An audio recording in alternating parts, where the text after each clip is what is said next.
যাদেরকে নারী বিদ্বেষী বলা হয়, তাদেরকে মৌলবাদ বলা হয়, গুপ্ত সংগঠন বলা হয়, সেই জায়গায় দিন কায়েমের কথা বলা, মুখে শব্দ বলাও তো অপরাধ। স্রোতের বিপরীত দাঁড়িয়ে আল্লাহু আকবার স্লোগান দেওয়া এটা সহজ কাজ নয়। এই কঠিন কাজটা যে যেখান থেকেই করবে, যে দল থেকেই করবে, আল্লাহর কথা যেই বলবে আমরা তার পক্ষেই কথা বলবো। বলেন ইনশাআল্লাহ। এতটুকু উদার মনের হতে পারবো ইনশাআল্লাহ। জোরে বলুন ইনশাআল্লাহ। আল্লাহ যেন কবুল করেন, জোরে কোন আমিন। আমাদের মধ্যে মহব্বত রাখতে হবে। কোনো ভাই সাদা পাগড়ি পরেছে পড়ুক, কেউ কালো পরেছে পড়ুক, অসুবিধা কি? কারো মাথায় টুপি আছে আলহামদুলিল্লাহ, নাই নামাজে আসছে আলহামদুলিল্লাহ। আলহামদুলিল্লাহ বলে। উনি যে টুপি ছাড়া নামাজে আসছে তা আপনার খুশি হওয়ার কথা। আপনি কষ্ট না পেয়ে কি হওয়ার কথা? খুশি হওয়ার কথা। কারণ উনি তো টুপি ছাড়া অন্ততপক্ষে আল্লাহর ঘরে ফরজ আদায় করতে আসছেন। আপনার মোহব্বত হয়েছে একটা টুপি উপহার দেন, ঠিক কিনা বলেন? উনি তো যে কোনো একজন দাওয়াত শুনে মসজিদ পন্থ আসছে, বাকি কাজটা আপনি করে মাথায় টুপিটা উঠিয়ে দেন। উনি না অর্ধেক পর্যন্ত নিয়ে আসছে, বাকিটা আপনি করেন। অসংখ্য টুপি ছাড়া লোক বাহিরে ঘুরে বেড়াচ্ছে, তার ব্যাপারে আপনার ফিকির নাই, কিন্তু মসজিদে আসছে মাথা নষ্ট হয়ে তাকে দেখে। আজীব কারবার। মুসল্লিরা একজন আরেকজনকে দেখতে পারে না, এক দোকানদার আরেকজনকে সহ্য করতে পারে না, অথচ বিশ্বাস করেন আপনার রিজকের, আপনার তাকদীরে লিখিত তাই আছে।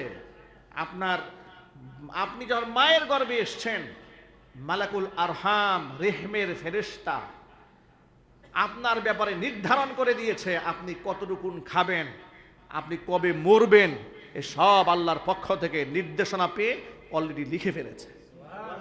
আপনি এর বাইরে যেতে পারবেন না, তো কেন আফসোস করছেন, কেন হতাশ করছেন?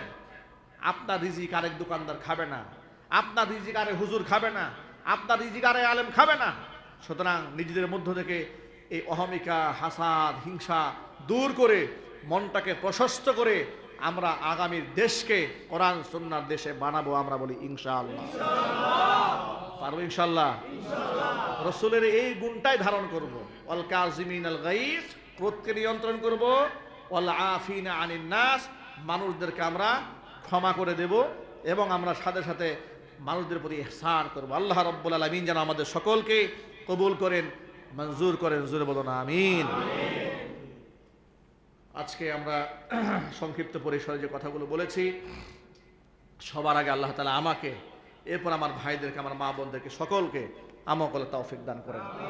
বাংলাদেশে ইসলামে যারা কাজ করছেন আল্লাহ রাব্বুল আলামিন সকলকে কবুল করেন। বিশেষ করে আজকে আমাদের এই প্রোগ্রামের যিনি দাওয়াত করেছেন মুফতি ফারুক আহমদ নোমানী, বিশিষ্ট ইসলামী চিন্তাবিদ ও মুফাসসির কোরআন, সিনিয়র সহসভাপতি বাংলাদেশ খেলাফত মজলিস গাজীপুর মহানগর, তিনি গাজীপুর 6 আসন থেকে নির্বাচন।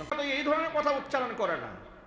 ইসলামের জঘন্যতম দুশ্মন যারা, তারাও তো আলেমদের শানে এই শব্দ ব্যবহার করে না, যে শব্দ এই নামধারী আলেম ব্যবহার করেছে। ঠিক কিনা বলেন? উনাকে দেখলে আমার লোকমান হাকিমের কথা কেন মনে পড়ে শুনেন। লোকমান হাকিম দেখতে কালো মানুষ ছিলেন, খাটো মানুষ ছিলেন, ঠোঁট মোটা, দাঁত ধবধবে সাদা, ওই যে কালো মানুষ দেখলে যেরকম হয়। কিন্তু লোকমান হাকিমের যে বর্ণনা এসেছে তার চেয়ে আব্দুল মালিক হাফিজাহুল্লাহর চেহারা অনেক সুন্দর, মাশাআল্লাহ। চেহারার মধ্যে একটা মাসুম একটা ভাব মনে হয়, নিষ্পাপ একটা ভাব তার চেহারার মধ্যে ফুটে ওঠে। সুবহানাল্লাহ বলেন। কেন মনে হলো শোনেন, কোন দিক থেকে মিলালাম। লোকমান হাকিমকে আল্লাহ তাআলা এত বেশি ইলম দান করেছিলেন, কোরআনে কারীম আল্লাহ পাক তার প্রশংসা করে বলেছেন, ওয়ালাকাদ আতাইনা লুকমানাল হিকমা, আমি আল্লাহ তাআলা লোকমানকে হিকমত দান করেছিলাম। এমন প্রজ্ঞা আল্লাহ পাক তাকে দান করেছিলেন যে আল্লাহ পাক এই পৃথিবীর মানুষকে নসিহত করতে গিয়ে পৃথিবীর কোনো মানুষের কাছ থেকে কথা ধার করে নসিহত করতে হবে তার কোনো প্রয়োজন আল্লাহ পাকের নাই। কিন্তু পিতা মাতার খেদমতের কথা, তাদের মর্যাদার কথা, তাদের বরত্বের কথা, এমনকি সন্তান লালন পালন করার ক্ষেত্রে বাবা মার ভূমিকা কেমন হওয়া উচিত, বাবা মা সন্তানকে কেমন শিক্ষা দেবে এবং পিতা মাতার প্রতি সন্তানের আদবটা কেমন হওয়া উচিত, এগুলার সবক দিতে গিয়ে আল্লাহ তাআলা লোকমান হাকিমের নামে একটা সূরা নাজিল করে দিয়েছে। এত বড় পণ্ডিত মানুষ তিনি ছিলেন, তিনি কৃতদাস ছিলেন, গোলাম ছিলেন। লোকমান হাকিমের মনিব একদিন লোকমান হাকিম ডেকে বলে, লোকমান, চালচলন দেখে জ্ঞানী মনে হয়, বুদ্ধিমান মনে হয়, বুদ্ধি আর জ্ঞানটাকে যাচাই করার জন্য তিনি একদিন লোকমান হাকিমকে ডেকে বলে, লোকমান আসো, একটা ছাগল জবাই করো। ছাগল জবাই করে এই প্রাণীর সবচাইতে নিকৃষ্ট দুটা অঙ্গ কেটে আমার সামনে হাজির করে দাও। লোকমান হাকিম ছাগল জবাই করে ছাগলের অঙ্গ প্রত্যঙ্গ থেকে সর্বনিকৃষ্ট দুটা অঙ্গ কেটে মনিবের সামনে হাজির করে দিলেন। মনিব তাকায় দেখেন হযরত লোকমান হাকিম তার সামনে ছাগলের জিহ্বা আর ছাগলের হাড় কলিজা কেটে নিয়ে এসেছেন। লোকমান হাকিম এই আচরণ করার পরে লোকমান হাকিমের মনিব বুঝতে পারলেন তার জ্ঞানের গভীরতা কত বেশি। সবচাইতে নিকৃষ্ট অঙ্গ বলতে তিনি তার জিহ্বা এবং হাড়কে বুঝিয়েছেন।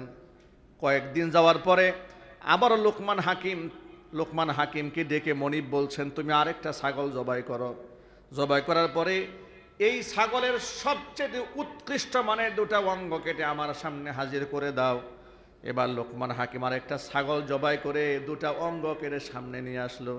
তিনি দেখতে পেলেন নিকৃষ্ট অঙ্গ কাটার কথা বললে যে দুটা অঙ্গ কেটে এনে দিয়েছিলেন, উৎকৃষ্ট অঙ্গের কথা বলার পরেও তিনি একই অঙ্গ দুটো কিনে সামনে দিয়েছেন। জিজ্ঞেস করলেন, ব্যাপারটা বুঝলাম না, তোমাকে বললাম নিকৃষ্ট অঙ্গ কাটতে, তুমি জিহ্বা আর কলিজা কেটে নিয়ে আসছো। আবার বললাম সবচেয়ে ভালো অঙ্গ কেটে নিয়ে আসো, তুমি এই দুটোই নিয়ে আসলে, কারণটা কি? যে দুটো অঙ্গ নিকৃষ্ট সেটা আবার উৎকৃষ্ট হয় কি করে? লোকমান হাকিম বললেন, মনিব শুনুন, দেহের মধ্যে এই দুটো অঙ্গ এতটা গুরুত্বপূর্ণ, যদি এই দুটা অঙ্গ প্রত্যঙ্গ আরো ভালো হয় তার চাইতে উৎকৃষ্ট পৃথিবীতে আর কেউ থাকে না। এক হচ্ছে তার জিহ্বা আর এক হচ্ছে তার অন্তর। আর এই দুটো অঙ্গ যদি কারো খারাপ হয় তাহলে তার চাইতে নিকৃষ্ট মানুষ আসমানের নিজ জমিনের উপর আর থাকে না। কথা ঠিক করে যদি বলেন। এই জন্য বাংলা ভাষায় প্রচলিত একটা কথা আছে, মুখেই জয় মুখেই ক্ষয়। স্বৈরাচারী হাসিনার মুখেই ক্ষয় হয়েছে। কথা বলে ঠিক বলে।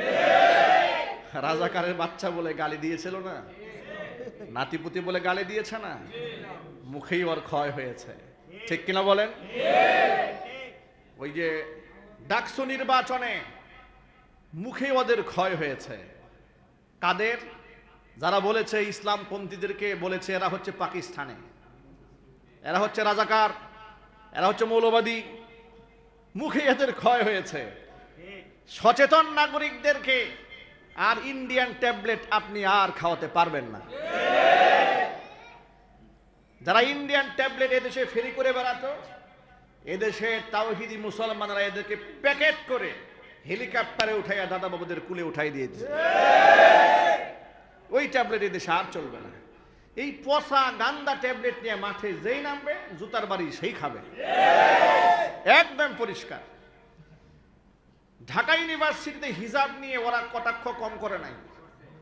বিগত জীবনে ইউনিভার্সিটির পর্দানিসীন মেয়েদেরকে পরীক্ষার হলে যেন পর্দা করে ঢুকতে না পারে আইন করে দিয়েছে, মুখ খুলে ঢুকতে হবে। এভাবে আমার পর্দানিসীন বোনদেরকে ওরা কষ্ট দিয়েছে। দাড়ি টুপি পাঞ্জাবি জুব্বা পরা মানুষগুলো ইউনিভার্সিটিতে লেখাপড়া করলে তকমা দিয়েছে এ জামাত, এ শিবির, এ রাজাকার, এ আলবদর, এ জঙ্গি সংগঠনের লোক ইত্যাদি কথা বলে ইসলামপন্থীদেরকে আঘাত করেছে। এমনকি ভালো একটা সাবজেক্ট নিয়ে বিশ্ববিদ্যালয়ে ইসলামপন্থীদেরকে পড়তেও দেয় নাই। যদি দেখে যে ব্যাকগ্রাউন্ড মাদ্রাসা থেকে আসছে, দেখা যায় তো সে কোথা থেকে এসেছে, ব্যাকগ্রাউন্ড মাদ্রাসা থেকে এসেছে, তাকে পলিটিক্যাল সায়েন্স নিয়ে পড়তে দেওয়া হবে না, তাকে ম্যাথমেটিক্স নিয়ে পড়তে দেওয়া হবে না, তাকে ইংলিশ ডিপার্টমেন্টে দেওয়া হবে না, ইংরেজিতে অনার্স মাস্টার তাই করতে দেওয়া হবে না। কি পড়বা? ইসলামিক স্টাডিজ নাও। তুমি মাদ্রাসা থেকে আসছো, তুমি রাজনীতিবিদ হয়ে কি করবে? তুমি ভবিষ্যতে ডিসিএসপি ওসি হয়ে গেলে তো আমাদের সর্বনাশ, আমাদের চুরি করা বন্ধ হয়ে যাবে। এইভাবে বৈষম্য করা হয়েছে মাদ্রাসা শিক্ষার্থীদের সাথে। আল্লাহ পাকের কি ফয়সালা, জুলাই আগস্টের বিপ্লব সাধিত হলো। যাদেরকে সারা জীবন রাষ্ট্রের বোঝা বলে সন্ত্রাস, জঙ্গি, মৌলবাদী, দেশের শত্রু, রাষ্ট্রের শত্রু, নারীদের শত্রু বলে বলে কটাক্ষ করেছে। এমনকি তামান্না নামক যে বোনটি বোরকা এবং হিজাব করে পর্দা করে ডাকসু নির্বাচনে প্রার্থী হওয়ার কারণে পর্দানিসীন সেই মা সেই বোনটার মাথার মধ্যে শিং লাগিয়ে পোস্টার বানিয়ে রাস্তায় ছাপিয়ে তারা এই পর্দার বিধানকে কটাক্ষ করেছে, তার চোখের পানি ফেলে দিয়েছে, কষ্ট দিয়েছে, পদে পদে আঘাত করেছে। আল্লাহর কি ফয়সালা জানেন? যারা তাকে শিং বানিয়েছে তারা ভোট পেয়েছে 500 আর তিনি পেয়েছেন 10,000। সুতরাং মুখেই জয় মুখেই ক্ষয়। লোকমান হাকিম তিনি বললেন, লোকমান হাকিম বললেন, মনিব শোনেন,